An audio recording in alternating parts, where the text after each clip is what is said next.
نحمده ونصلي على رسوله الكريم اما بعد فاعوذ بالله من الشيطان الرجيم بسم الله الرحمن الرحيم رب اشرح لي صدري ويسر لي امري واحلل عقدة من لساني يفقهوا قولي. امام ابو حنیفہ رحمۃ اللہ علیہ. امام ابو حنیفہ رحمۃ اللہ علیہ کا نام نعمان تھا اور ابو حنیفہ ان کی کنیت تھی.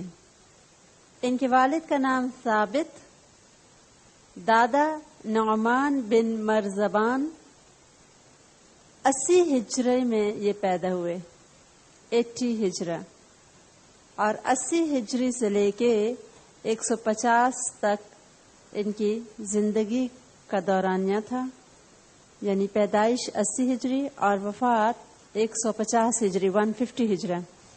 یہ بیک وقت عالم، فقیہ، زاہد، عابد یعنی عبادت کرنے والے اور محدث بھی تھے. کہتے ہیں کہ فقہ کا جو فن ہے اس کے موجد امام ابو حنیفہ رحمۃ اللہ علیہ ہیں. فقہ کو باقاعدہ ایز اے سبجیکٹ پروموٹ کرنے والے امام ابو حنیفہ رحمۃ اللہ علیہ ہیں. ان کے دادا کہا جاتا ہے فارس کے ایک معزز خاندان سے تعلق رکھتے تھے، اور فارس میں رئیس شہر کو مرزبان کہتے ہیں، اس لیے خیال یہی ہے کہ فارس کے ایک معزز خاندان سے ان کا تعلق تھا. امام ابو حنیفہ رحمۃ اللہ علیہ کے دادا فارس سے کوفہ منتقل ہو گئے. حضرت علی رضی اللہ تعالی عنہ کی خلافت کا زمانہ تھا. کوفہ اہل علم کا مرکز بن چکا تھا. حضرت علی رضی اللہ تعالی عنہ جیسے صحابی جب اس شہر میں آئے اور ساتھ کئی ایسے معزز صحابہ کرام کو لائے کہ علم کی نشر و اشاعت ہو، تو بہت جلد کوفہ علم کا مرکز اور ساری دنیا سے لوگ کوفہ کی طرف کھینچے چلے آئے. اگرچہ امام ابو حنیفہ رحمۃ اللہ علیہ کا خاندان علم سے اتنا گہرا شغف نہیں رکھتا تھا اور وہ تاجر تھے، لیکن وہ اپنی مختلف وجوہات کی بنا پہ کوفہ چلے آئے. ان کے والد جب پیدا ہوئے تو ان کے دادا نعمان اپنے بیٹے ثابت چھوٹے نوزائیدہ بچے کو لے کے حضرت علی رضی اللہ تعالی عنہ کے پاس تشریف لے گئے اور کہا میرے بچے کے لیے دعا کریں. حضرت علی رضی اللہ تعالی عنہ نے دعا کی اور دعاؤں کی برکتیں ہم نے ان کی نسلوں میں دیکھیں، اور وہ دعائیں امام ابو حنیفہ رحمۃ اللہ علیہ کو گویا لگ گئیں. امام ابو حنیفہ رحمۃ اللہ علیہ اپنے وقت کے امام، اور آج بھی مشرق میں ان کے فقہ کو فالو کرنے والے کروڑوں لوگ ہیں، اور وہ سب لوگ جو امام ابو حنیفہ رحمۃ اللہ علیہ کی فقہ کو فالو کرتے ہیں حنفی کہلاتے ہیں. ان کی کنیت ابو حنیفہ اس وجہ سے نہ تھی کہ ان کے کسی بچے کا نام حنیفہ تھا، بلکہ کہا جاتا ہے ان کی یہ نسبت انہوں نے خود اس آیت کی وجہ سے پسند کیا. سورہ آل عمران آیت نمبر 10 فَاتَّبِعُوا مِلَّةَ إِبْرَاهِيمَ حَنِيفًا. تو ابراہیم علیہ السلام حنیف تھے، یکسو، اور یہی کنیت انہوں نے پسند کی اور اسی سے پہچانے جاتے ہیں. غالباً بہت کم لوگوں کو پتا ہوگا کہ ان کا اپنا نام نعمان بن ثابت تھا. کہتے ہیں کہ والد صاحب کوفہ میں آئے، ریشم کا کاروبار تھا، اور اسی کام میں آگے اپنے بیٹے کو بھی انہوں نے لگایا. کہتے ہیں میں بازار آتا جاتا تجارت کے لیے. ایک دن میں جا رہا تھا، راستے میں امام شعبی رحمۃ اللہ علیہ ملے جو کوفہ کے مشہور امام تھے، اور ان کا مکان راستے میں تھا. اچانک جب وہ میرے سامنے سے نکلے تو انہوں نے مجھے کوئی نوجوان طالب علم سمجھا اور کہا کہاں جا رہے ہو؟ کہتے ہیں میں نے ایک سوداگر کا نام لیا کہ اس سے ملنے جا رہا ہوں. امام شعبی نے فرمایا میرا مطلب یہ تھا کہ تم پڑھتے کس سے ہو؟ انہوں نے انتہائی افسوس کے ساتھ جواب دیا کسی سے بھی نہیں. امام شعبی رحمۃ اللہ علیہ نے فرمایا مجھے تم میں قابلیت کے جوہر نظر آ رہے ہیں، تم علماء کی صحبت میں بیٹھا کرو. یہ ایک نیک مشورہ ساری امت کے لیے باعث برکت ثابت ہوا۔ کہتے ہیں اس نصیحت نے میرے دل میں گھر کر لیا اور میں نہایت اہتمام سے تحصیل علم کی طرف متوجہ ہوا۔ اس زمانے میں کئی فرقے مسلمانوں میں بن چکے تھے، جیسے کہ ہم نے حضرت علی رضی اللہ تعالیٰ عنہ کی شہادت کے وقت دیکھا، خارجی فرقہ تھا اور معتزلہ اور کئی لوگ تھے جو فرقوں میں بٹے ہوئے تھے، اور اسی طرح ان کے عقائد بھی تھوڑے تھوڑے مختلف ہوتے جا رہے تھے۔ عربوں میں جب قرآن پاک نازل ہوا تو ان لوگوں کا اللہ تعالیٰ پہ ایسا پختہ یقین اور ایمان تھا کہ ہر آیت خواہ عقل میں نہ بھی سماتی وہ سمعنا و اطعنا کہہ کے اس کو قبول کر لیتے، اور کسی بات میں ہمیں کوئی بحث و مباحثہ نہیں ملتا صحابہ کرام میں۔ تقدیر، قضاء و قدر، اسی طرح قرآن پاک میں کچھ تشبیہات ہیں، کچھ استعارے ہیں، لیکن بعد کے دور میں لوگوں نے ان آیات پہ بحث و مباحثہ کرنا شروع کر دیا اور ایسے باریک باریک باتوں کو نکال کے اس پہ ایسی بحثیں کی کہ آخر کار علماء کو ان لوگوں کی طرف متوجہ ہونا پڑا کہ اگر وہ نہ ہوتے تو خطرہ ہوا کہ لوگوں کے عقائد بگڑ جائیں گے۔ جیسے ایک قدری فرقہ تھا جو تقدیر پہ بہت بحث کرتا تھا، تو علماء نے ان لوگوں کو سمجھانے کے لیے اور ان کے عقائد کو درست کرنے کے لیے باقاعدہ ایک علم تشکیل دیا جس کو علم الکلام بولا جاتا تھا، جس میں باقاعدہ آپ کہیں کہ ڈیبیٹس ہوتی تھیں، اور جن لوگوں کے عقائد غلط ہوتے ان کو ڈیبیٹ کر کے مناظرہ کر کے سمجھایا جاتا۔ اس علم کے لیے دو چیزیں بہت اہم تھیں، ایک ذہانت اور دوسرے مذہبی علوم پہ پوری دسترس۔ امام ابو حنیفہ رحمۃ اللہ علیہ انتہائی ذہین اور بہترین حافظہ رکھنے والے تھے۔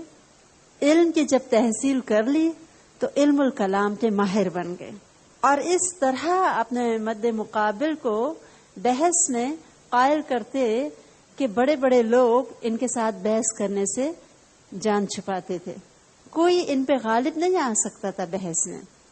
یہ کہتے ہیں مجھے تجارت کے لیے اکثر بصرہ جانا پڑتا، اور بصرہ اس وقت مختلف گروہوں کا دنگل بنا ہوا تھا، یعنی وہاں پہ وہ خوب آ کے علمی بحثیں کیا کرتے تھے، اور خارجیوں سے تو خاص طور پہ امام ابو حنیفہ رحمۃ اللہ علیہ بصرہ جا کے مناظرے کرتے اور ان کو قائل کرنے کی کوشش کرتے۔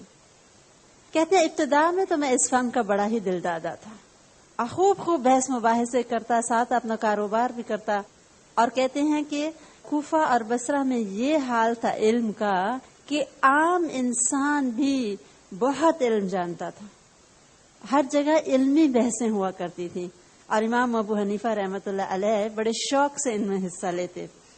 کہتے ہیں لیکن جوں میری عمر اور تجربہ بڑھتا چلا گیا، میرا رجحان بدلتا چلا گیا۔ کہتے ہیں آغاز عمر میں اس علم کو افضل جانتا تھا، اور میرا یقین تھا کہ مذہب کی بنیاد انہی باتوں پر ہے، لیکن پھر مجھے خیال آیا کہ جو کبار صحابہ کرام تھے، بڑے معزز، جن کے سامنے قرآن پاک نازل ہوا، انہوں نے تو کبھی ان بحث مباحثوں میں توجہ ہی نہ دی، اور وہ ایسی بحثوں سے ہمیشہ الگ رہے، حالانکہ ان باتوں کی حقیقت ان سے زیادہ کون جان سکتا تھا۔ اور دوسری بات جس کی وجہ سے علم الکلام سے تھوڑا میں بیزار ہونے لگا، اس کی وجہ وہ لوگ تھے جو علم الکلام میں مصروف تھے، ان کا ذاتی کردار اور ان کے اخلاق میں مجھے وہ اوصاف نہ نظر آتے جو اگلے بزرگوں کا نمایاں وصف تھا۔ تو آہستہ آہستہ کہتے ہیں میں علم الکلام سے ہٹنے لگا۔ ایک مرتبہ ایک عورت کہتے ہیں میرے پاس آئی اور کہنے لگی میرا مالک اپنی بیوی یا باندی کو طلاق دینا چاہتا ہے، آپ مجھے مسنون طریقہ بتائیں، طلاق دینے کا کیا مسنون طریقہ ہے؟ کہتے ہیں مجھے اپنے آپ پہ بہت افسوس ہوا، میں اس کو صحیح جواب نہ دے سکتا تھا۔ میں نے اس کو کہا کہ کوفہ میں حماد بہت مشہور عالم ہیں، تم ان کے پاس جاؤ اور اس مسئلے کو ان سے پوچھو اور دیکھو، جو وہ جواب دیں مجھے بھی آ کے بتا دینا۔ یعنی علم کا شوق اتنا تھا. اس عورت نے واپس آ کے ان کا جواب بتایا. کہتے ہیں اتنا بہترین جواب تھا. اسی وقت میں نے اپنے جوتے اٹھائے اور جا کے امام حماد کے حلقہ درس میں بیٹھ گیا. حماد رحمت اللہ علیہ کوفہ کے وہ مشہور استاد اور امام تھے جنہوں نے حضرت انس بن مالک رضی اللہ تعالی عنہ سے حدیث سنی تھی اور بہت سے تابعین کرام سے انہوں نے علم حاصل کیا.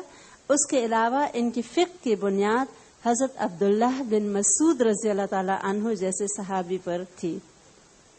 ان کی فقہ کا دار و مدار حضرت عبداللہ بن مسعود رضی اللہ تعالی عنہ کی فقہ پر تھا.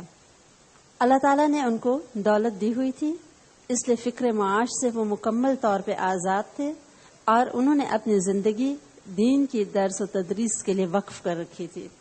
کئی 100 تابعین کرام سے بھی انہوں نے استفادہ حاصل کیا تھا. امام ابو حنیفہ علیہ رحمۃ اللہ علیہ جب ان کی شاگردی میں آئے تو پھر ان کی وفات تک ان سے الگ نہ ہوئے. کہتے ہیں 120 ہجری تک وہ زندہ رہے اور میں ان کے درس میں شامل رہا. اس کے ساتھ ساتھ کوفہ میں جو دیگر تابعین کرام تھے ان سب سے بھی جا کے امام ابو حنیفہ رحمۃ اللہ علیہ نے علم حاصل کیا. اور امام ابو حنیفہ رحمۃ اللہ علیہ آہستہ آہستہ انہوں نے وہ علم حاصل کیا کہ ان کے بارے میں شعبہ جو بہت بڑے محدث تھے جن کو 2000 احادیث زبانی یاد تھیں، وہ امام ابو حنیفہ رحمۃ اللہ علیہ کی ذہانت اور خوبی فہم کی تعریف کرتے.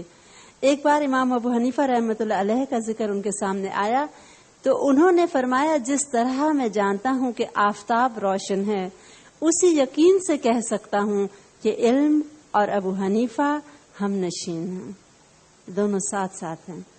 یحییٰ بن معین جو امام بخاری رحمۃ اللہ علیہ کے استاد ہیں، کسی نے پوچھا آپ ابو حنیفہ رحمۃ اللہ علیہ کے متعلق کیا خیال کرتے ہیں؟ انہوں نے فرمایا اس قدر کافی ہے کہ شعبہ نے ان کو حدیث اور روایت کی اجازت دے دی. یہ بہت بڑا سرٹیفکیٹ ہے کہ امام شعبہ نے ان کو اجازت دے دی ہے. انہوں نے زندگی میں 2 مرتبہ حرمین کا سفر کیا. ایک مرتبہ جبکہ ابھی خود طالب علم تھے اور بہت علم نہ جانتے تھے. کہتے ہیں میں حج کرنے گیا تو میں جب فارغ ہوا اپنے بال کٹوانے لگا. میں نے اسے کہا کہ تم کیا لوگے بال کاٹنے کے؟ اس نے کہا مناسک کی رقم چکائی نہیں جاتی. کہتے میں خاموش ہو گیا. پھر میں بیٹھا رہا تو اس نے کہا خاموش کیوں بیٹھے ہو، تکبیریں پڑھو. کہتے میں تکبیریں پڑھنے لگا. جب بال کٹوا کے جانے لگا تو اس نے کہا کہاں چلے، 2 رکعت نفل تو ادا کرتے جاؤ. کہتے میں نے کہا مجھے بتاؤ تم نے اتنا علم کہاں سے لیا؟ ایک بال کاٹنے والا اور اتنا علم جانتا ہے. انہوں نے کہا عطا بن ابی رباح رحمۃ اللہ علیہ سے. عطا بن ابی رباح رحمۃ اللہ علیہ کا حلقہ درس مکہ معظمہ میں تھا. وہ یہاں بیٹھ کے لوگوں کو درس و تدریس کرتے اور حدیث میں خاص طور پہ کمال رکھتے تھے.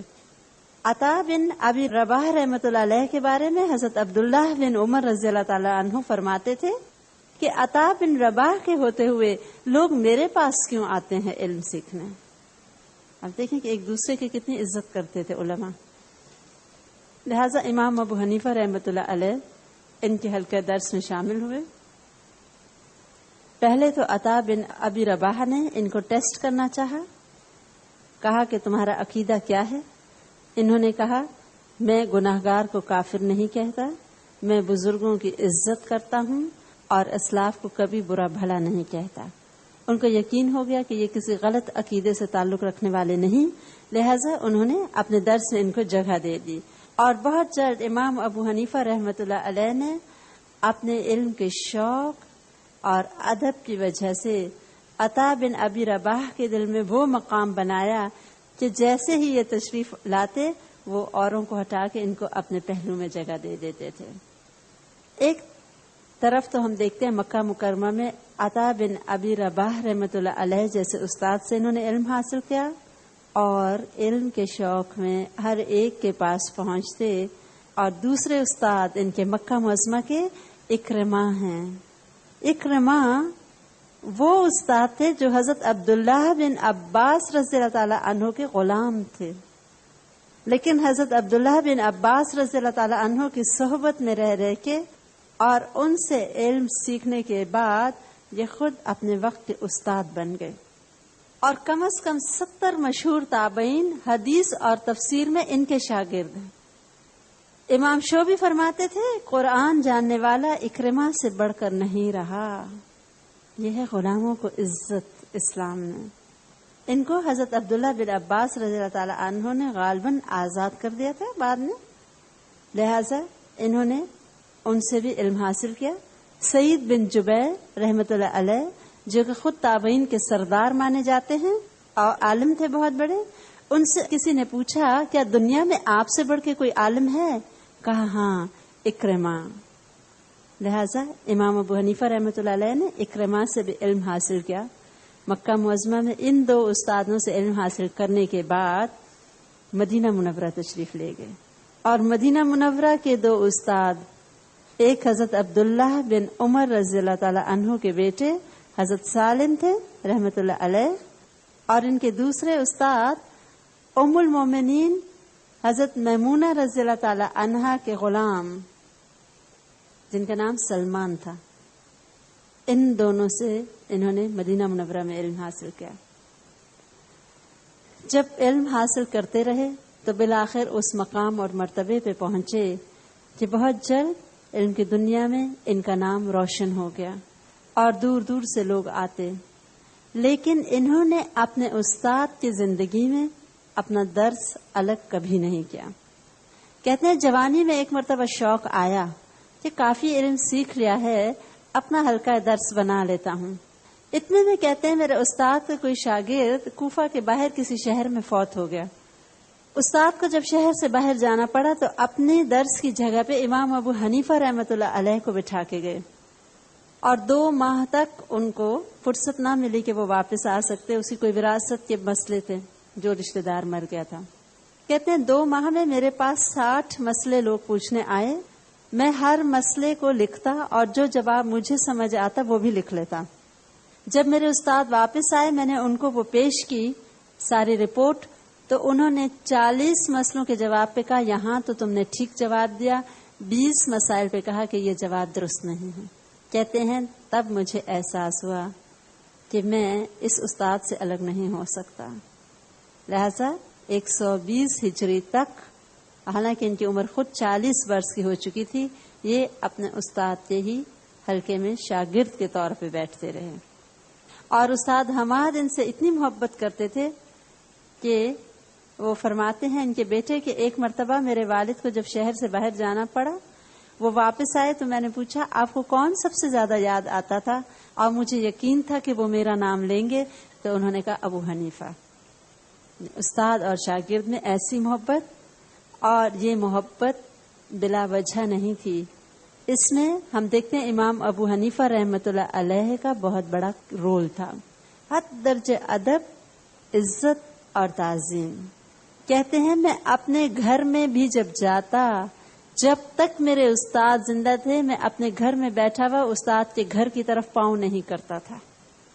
تو جب ادب دل میں اس قدر ہو تو استاد کو بھی یقیناً ایسے شاگرد سے محبت ہو جاتی ہے۔ ان کے استاد جب دنیا سے رخصت ہو گئے، انتقال کر گئے، تو پھر ان کے بیٹے کو ان کی جگہ پہ بٹھایا گیا، لیکن ان کے بیٹے کا رجحان ادب وغیرہ کی طرف زیادہ تھا، لہذا اس کے بعد انہوں نے وہ جگہ ان کے ایک اور شاگرد کو دے دی۔ وہ شاگرد جب حج کرنے گئے تو وہیں رہ گئے، لہذا لوگوں نے امام ابو حنیفہ رحمۃ اللہ علیہ کو اس سلسلہ درس پہ بٹھا دیا۔ یہ کہتے ہیں ابتدا میں تو میں بہت گھبرایا، یہ بہت بڑی ذمہ داری تھی، لیکن لوگوں نے بہت اصرار کیا، تو کہتے ہیں ایک دن میں نے خواب میں دیکھا حضور صلی اللہ علیہ وسلم کی قبر مبارک کو کھود رہا ہوں۔ کہتے ہیں میں بہت ڈر گیا یہ خواب دیکھ کے کہ نہ جانے اس کا کیا مطلب ہے، لیکن ایک تعبیر دینے والے نے بتایا کہ آپ صلی اللہ علیہ وسلم کے کسی علم کو زندہ کریں گے۔ کہتے ہیں اس تعبیر کے بعد میرے دل کو سکون آیا اور میں پوری دلچسپی کے ساتھ اپنے اس کام میں مشغول ہو گیا۔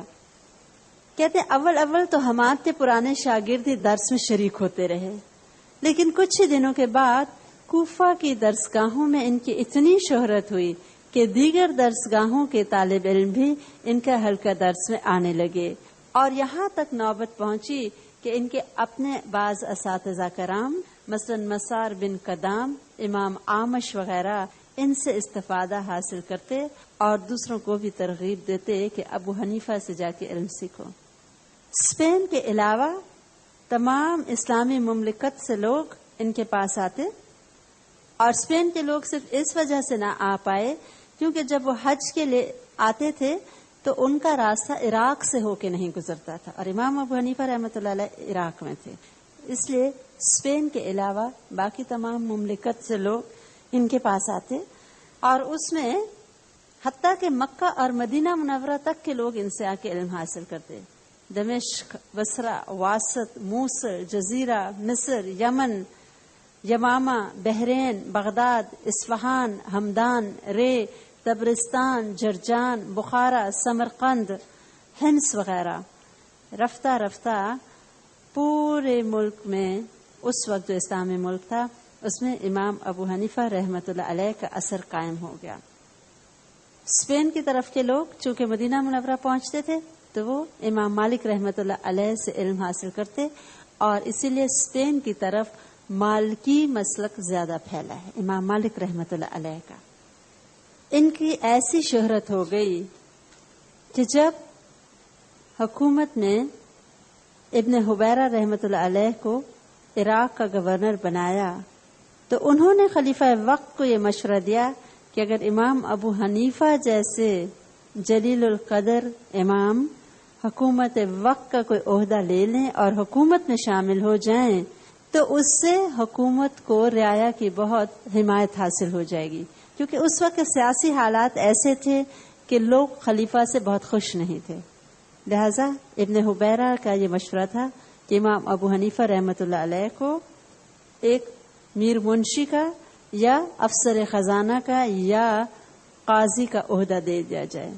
امام ابو حنیفہ رحمۃ اللہ علیہ کو یہ عہدہ پیش کیا گیا تو وہ دنیا کے عہدوں سے بہت گھبراتے تھے، انہوں نے انکار کر دیا، ان پہ بہت دباؤ ڈالا گیا، اس پہ بھی وہ اپنے انکار پہ جمے رہے، تو بالآخر تنگ آ کے ان کو سزا تجویز کی گئی اور 10 کوڑے روزانہ ان کو مارے جاتے کہ وہ عہدہ قبول کر لیں۔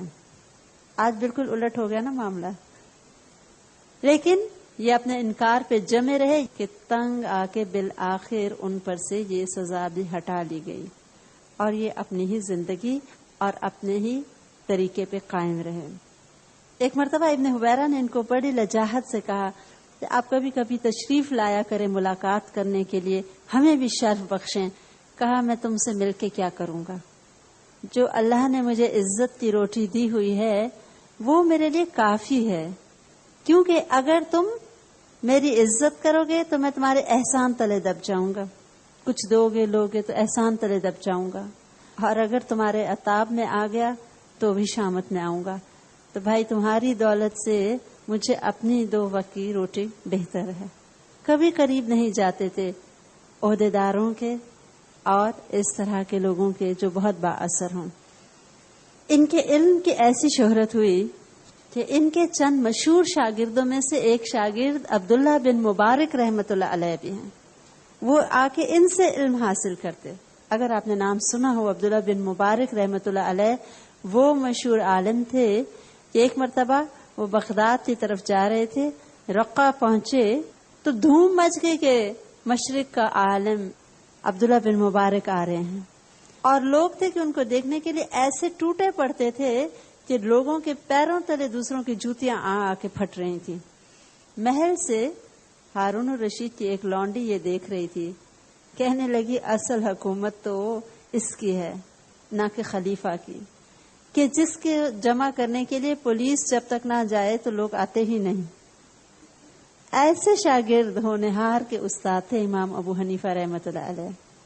وہ فرماتے ہیں ایک مرتبہ میں بیروت گیا، اور بیروت یعنی لبنان میں میری ملاقات امام اوزاعی رحمۃ اللہ علیہ سے ہوئی۔ یہ سب اس زمانے کے اب امام اور علماء ہیں۔ کہتے ہیں امام اوزائی رحمۃ اللہ علیہ نے مجھ کو کہا کہ تم عراق سے آ رہے ہو. میں نے کہا جی ہاں. تو کہا کہ یہ سنو، یہ کون سا شخص ہے ابو حنیفہ عراق میں جو دین میں سنا نئی نئی باتیں نکالتا ہے. کہتے میں خاموش ہو گیا اور میں نے واپس گھر آ کے کچھ علم جو حاصل کیا ہوا تھا الگ کیا، اور کچھ مسئلے اور روایات جو امام ابو حنیفہ کے تھے ان کو الگ کر کے کتابچہ بنایا، اور اگلے دن امام اوزائی رحمۃ اللہ علیہ کو پیش کیا، جن میں نام تھا النعمان بن ثابت. کہتے وہ پڑھتے رہے اتنے میں اذان کا وقت ہوا تو انہوں نے اس کتابچے کو اپنے آستین میں ڈال کے نماز پڑھی، اور نماز کے فوراً بعد پھر بیٹھ کے پڑھنے لگے. بہت دلچسپی سے پڑھ کے کہنے لگے واہ کتنے پائے کا یہ شخص ہے. کہتے میں نے کہا جی یہ وہی ابو حنیفہ ہیں جن کے بارے میں آپ مجھ سے پوچھ رہے تھے کہ وہ کون ہے جو نئی نئی باتیں دین میں نکالتے ہیں.